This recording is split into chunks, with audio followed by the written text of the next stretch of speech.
శ్రీ గురుభ్యో నమః. అందరికీ నమస్కారాలండి. నేడు మనం పద్మపురాణంలోని మాఘపురాణంలో 25వ అధ్యాయం చెప్పుకుంటున్నాం. మాఘశుద్ధ ఏకాదశిని భీమ ఏకాదశి అంటారు. దీని మహిమ ఈ అధ్యాయంలో ఉంది. దిలీప మహారాజా, ఒకనాడు పాండునందనుడైన భీమసేనుడు తమ కులగురువైన ధౌమ్యుల వారితో అన్నాడు కదా, గురుదేవా, సామాన్యంగా అందరూ ఏకాదశి నాడు హరదివసమని భక్తిగా ఉపవాసాలు చేస్తూ ఉంటారు. నేను ఇంతవరకు అలాంటి పని చేయలేదు. తుష్టిగా తింటూ ఉంటాను.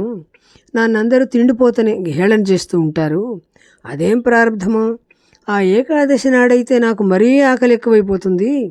నలుగురి మాటలు పడలేక ఇటీవల ఎంతో ప్రయత్నం మీద అన్నం తినకుండా ఫలాలు దుంపలు తిని ఇన్ని నీళ్లు తాగుతూ పేలాలు, పేలపిండి, పెరుగు, పాలు, నెయ్యి కలిపి ఆరగిస్తూ యథాశక్తిగా ఉపవాసం చేస్తున్నాను. కానీ నా మనవి ఏమిటి అంటే, సంవత్సరం పొడుగునా వచ్చే ఏకాదశుల కంటే ఏదైనా ఒక ఏకాదశిని గురించి అంటే ఆ ఏకాదశి వల్ల ఇన్నిటి ఫలము కలగాలి. అటువంటి ఏకాదశిని గురించి, దాని నియమాలను గురించి నాకు చెప్పండి అని అడిగాడు. ధౌమ్య మహర్షి భీముడి మాటలు విని చిరునవ్వు నవ్వాడు. చెప్తాను విను భీమసేన, అది నీకే కాదు అందరికీ పనికి వచ్చేదే. మాఘశుద్ధ ఏకాదశి అన్ని ఏకాదశులకున్నా మిన్న అంటే గొప్పది. ఆనాడు పుష్యమీ నక్షత్రం కూడా కలిసిందనుకో, దాని పుణ్యం చెప్పశక్యం కాదు. ఇంత అంతా కాదు, చాలా ఎక్కువ. అలాంటి ఏకాదశి విష్ణువుకు చాలా ప్రియమైంది. పుష్యమీ నక్షత్రం కలియకపోయినా ఆనాడు ఉపవాసం చేయాలి. ఆనాడు ఉపవాసం చేసిన వాడికి సంవత్సరంలో వచ్చే 24 ఏకాదశుల ఫలితము కలుగుతుంది, సందేహం లేదు. దొంగతనం, మద్యపానం, బ్రహ్మహత్య, గురుద్రోహం, గోహత్య చేసిన వాళ్ళ పాపాలు కూడా మాఘశుద్ధ ఏకాదశి నాడు ఉపవాసం చేస్తే పోతాయి.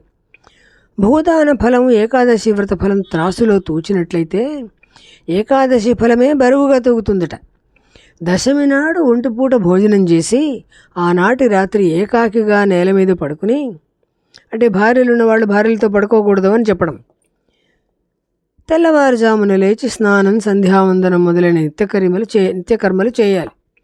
తరువాత ఆపోషణ, బ్రహ్మయజ్ఞం చేసి ఉపవాసం చేయాలి.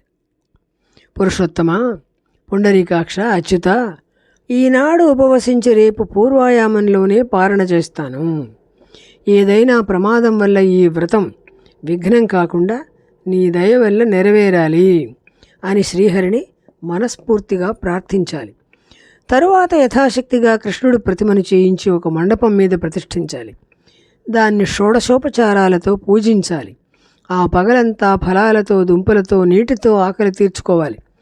ఏ పరిస్థితులలోనూ అగ్నిపక్వమైన ఆహారం భుజించరాదు. అంటే నిప్పులో వండినది కానీ కాల్చినది కానీ తినకూడదు.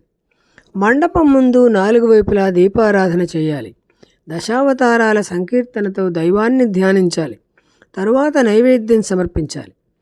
తాంబూలమిచ్చి కేశవనామాలతో మళ్ళీ పూజించాలి. పుణ్యకథలు వింటూ పగలంతా గడపాలి. రాత్రి అక్కడే జాగరణ చెయ్యాలి. తెల్లవారిన తరువాత స్నానం, సంధ్యావందనం చేసి కృష్ణుడి పూజ చేసి కొత్త వస్త్రంతో శక్తి కొద్దీ దక్షిణ పెట్టి గురువుకు దానం ఇవ్వాలి. తరువాత 12 ఘడియలు పోకుండా శ్రీకృష్ణుడికి ఆహార పదార్థాలు నివేదించి తాను ఆరగించాలి. ఇట్లా ఏకాదశి వ్రతం చేసిన వాడి పాపాలు సూర్యోదయం వల్ల చీకట్ల వలె పటాపంచలైపోతాయి. ఇది ఏకాదశి వ్రతం, దాని ఫలం అని ధౌమ్య మహర్షి భీమసేనుడికి చెప్పగా, భీమసేనుడు విని సంతోషించి మాఘశుద్ధ ఏకాదశి నాడు యథావిధిగా ఆ వ్రతం చేశాడు. ఆనాటి నుండి మాఘశుద్ధ ఏకాదశికి భీమ ఏకాదశి అని పేరు వచ్చింది. ఈ విధంగా మాఘమాసం అన్ని నెలల్లోనూ గొప్పదైంది. తెలిసిందా అని దిలీప మహారాజుకు వశిష్ఠ మహర్షి చెప్పి మాఘస్నాన మహిమను గురించి ఇట్లా చెప్పారు. సూర్యుడు మకర రాశిని ప్రవేశించగానే కాలం, దేశం, వస్తువులు, నీరు అన్నీ పవిత్రాలైపోతాయి. యజ్ఞాల్లో అశ్వమేధం, కొండలలో హిమాలయం, వ్రతాలలో సత్యవ్రతం, దానాలలో అభయదానం, తపస్సులలో ప్రాణాయామం, మంత్రాలలో ప్రణవం, ధర్మాలలో అహింస, స్త్రీలలో లక్ష్మీదేవి, విద్యల్లో బ్రహ్మవిద్య, ఛందస్సులలో గాయత్రి, శివభక్తులలో నారాయణ ఋషి, విష్ణుభక్తులలో మహాశివుడు, ఆవులలో కామధేనువు వలె అన్ని పుణ్యకార్యాలలోనూ మాఘస్నానం అత్యంత విశిష్టమైనది అని. దుర్వ్యసనాలతో చెడిపోయిన వాడికి, ధనహీనుడికి, పాపకార్యాలు చేసిన వాడికి మేలు కలిగించేది మాఘస్నానం. చంద్రుడు లేని రాత్రి, సూర్యుడు లేని ఆకాశం, పాలు లేని ఆవు, నీరు లేని కోనేరు, పిల్లలు లేని ఇల్లాలు మాఘస్నానాలు చేయాలి. మాఘస్నానాలు చేయని మానవుడు రాణించడు. వీళ్ళందరూ ఎట్లా రాణించరో మాఘస్నానం చేయని వాళ్ళు కూడా రాణించరు అని. నీతి లేని సంపద, దక్షిణ లేని యజ్ఞం, జీవం లేని శరీరం, తల్లి లేని శిశువు, చదువు లేని బ్రాహ్మణుడు, ధనం లేని వైశ్యుడు, మాఘస్నానం చెయ్యని మానవులు రాణించరు.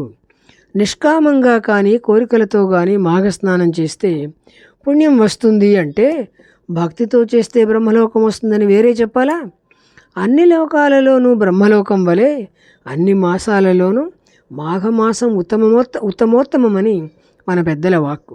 శివుడికి ప్రియమైన శివరాత్రి కూడా మాఘమాసంలోనే వస్తుంది కదా. కనుక శివకేశవుల అనుగ్రహం మాఘస్నానం చేసేవాళ్లకు తప్పకుండా కలుగుతుంది. దీంతో మనం 25వ అధ్యాయం ముగించుకున్నామండి. రేపు 26వ అధ్యాయం చెప్పుకుందాము. స్వస్తి.